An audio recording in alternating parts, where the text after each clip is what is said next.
বন্ধুরা, চেন্নাই সুপার কিংসের বিরুদ্ধে পাওয়া এই লজ্জাজনক হারের পর কলকাতা নাইট রাইডার্সের আইপিএল যাত্রা এখন কার্যত শেষের মুখে দাঁড়িয়ে আছে বলেই মনে করছেন অনেক ক্রিকেট বিশেষজ্ঞ। এমন এক গুরুত্বপূর্ণ ম্যাচে দলের এই ধরনের ভেঙে পড়া পারফরম্যান্স সত্যি ভক্তদের মন ভেঙে দিয়েছে। ম্যাচ শেষ হওয়ার পর পুরো স্টেডিয়ামের পরিবেশটাই যেন পাল্টে যায়। একদিকে চেন্নাই শিবিরে আনন্দের জোয়ার, আর অন্যদিকে কলকাতা ড্রেসিং রুমে নেমে আসে গভীর নীরবতা। ঠিক এই সময়ে কলকাতার অধিনায়ক অজিঙ্কা রাহানে আবেগে ভেঙে পড়েন এবং তার প্রতিক্রিয়া মুহূর্তের মধ্যেই ভাইরাল হয়ে যায়। এরপর তিনি রিঙ্কু সিং এবং এমএস ধোনিকে নিয়ে যা বলেন তা শুনে শুধু সমর্থকরাই নয়, প্রাক্তন ক্রিকেটাররাও অবাক হয়ে যান। ঠিক কী এমন বলেছিলেন তিনি, যা নিয়ে এখন চারদিকে এত আলোচনা, তা জানতে হলে ভিডিওটি শেষ পর্যন্ত অবশ্যই দেখুন। তবে তার আগে আপনি যদি ধোনি, রোহিত শর্মা এবং বিরাট কোহলিকে আধুনিক ক্রিকেটের কিংবদন্তি মনে করেন, তাহলে ভিডিওটি লাইক করুন এবং কমেন্ট করে জানান আপনার মতে অজিঙ্কা রাহানে এবং রোহিত শর্মার মধ্যে কে বেশি সফল অধিনায়ক। বন্ধুরা, আইপিএল 2026-এর 22তম ম্যাচটি ছিল চেন্নাই সুপার কিংস বনাম কলকাতা নাইট রাইডার্স। একটি হাই ভোল্টেজ লড়াই, যেটার দিকে তাকিয়েছিল লাখো ক্রিকেট প্রেমী।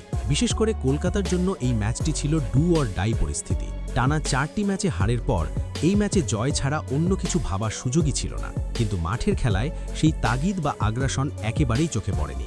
টস জিতে চেন্নাই যখন প্রথমে ব্যাট করার সিদ্ধান্ত নেয়, তখন থেকেই তারা ম্যাচের নিয়ন্ত্রণ নিজেদের হাতে নিয়ে নেয়। শুরুটা কিছুটা ধীরগতির হলেও মাঝের ওভারে তারা গতি বাড়ায় এবং শেষ পর্যন্ত 5 উইকেট হারিয়ে 192 রানের একটি প্রতিযোগিতামূলক স্কোর দাঁড় করায়। এই ইনিংসে সঞ্জু স্যামসন ছিলেন সবচেয়ে উজ্জ্বল নাম। তার 48 রানের ইনিংস শুধু রানেই নয়, টাইমিং ও আত্মবিশ্বাসের দিক থেকেও ছিল দারুণ গুরুত্বপূর্ণ।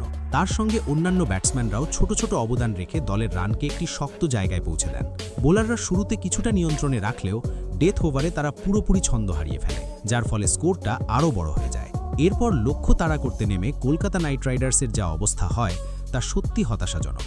মাত্র 85 রানের মধ্যে 5টি গুরুত্বপূর্ণ উইকেট হারিয়ে ফেলে দলটি। টপ অর্ডার সম্পূর্ণ ব্যর্থ, কেউই ইনিংসটা ধরে রাখতে পারেনি। মনে হচ্ছিল ব্যাটসম্যানরা যেন পিচ পড়তে পারছে না, বলের গতি ও লাইন লেংথ বোঝার আগেই উইকেট দিয়ে দিচ্ছে।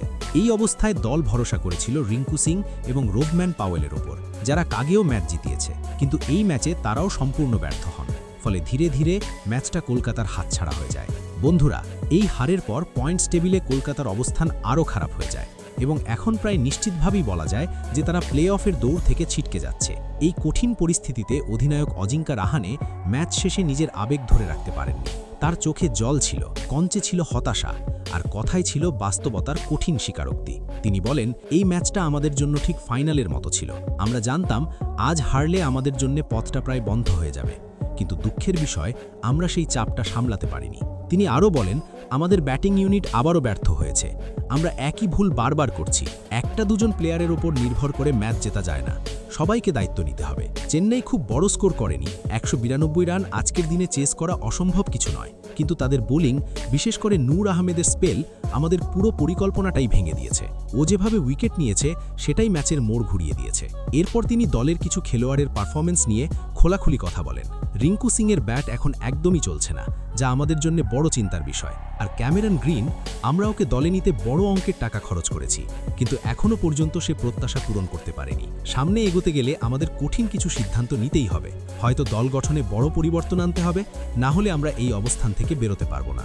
বন্ধুরা, সবচেয়ে চমকপ্রদ ছিল যখন অজিঙ্কা রাহানে এমএস ধোনির প্রসঙ্গ তোলেন। তিনি বলেন, এখনও ধোনি পুরোপুরি মাঠে নামেননি, কিন্তু আমি জানি যখন তিনি ফিরবেন তখন চেন্নাই দলের শক্তি আরও কয়েক গুণ বেড়ে যাবে। তার উপস্থিতি ম্যাচের মোড় ঘুরিয়ে দিতে পারে। এই মন্তব্যের পর থেকেই সোশ্যাল মিডিয়ায় নতুন করে বিতর্ক শুরু হয়েছে। অনেকেই বলছেন রাহানের এই বক্তব্য একদম সৎ ও বাস্তবমত, আবার কেউ কেউ মনে করছেন এটা দলের দুর্বলতা প্রকাশ করে ফেলেছে। বন্ধুরা, এখন প্রশ্ন হচ্ছে, আপনারা কি মনে করেন অজিঙ্কা রাহানে যা বলেছেন তা কি একদম ঠিক, নাকি দলের এই ব্যর্থতার পেছনে আরও বড় কোনো কারণ রয়েছে? আপনার মতামত অবশ্যই কমেন্টে জানাতে ভুলবেন না। ভিডিওটি ভালো লাগলে একটি লাইক অবশ্যই করবেন এবং এমনই আরও এক্সক্লুসিভ আপডেট পেতে চ্যানেলটি সাবস্ক্রাইব করতেও ভুলবেন না। ধন্যবাদ সকলকে।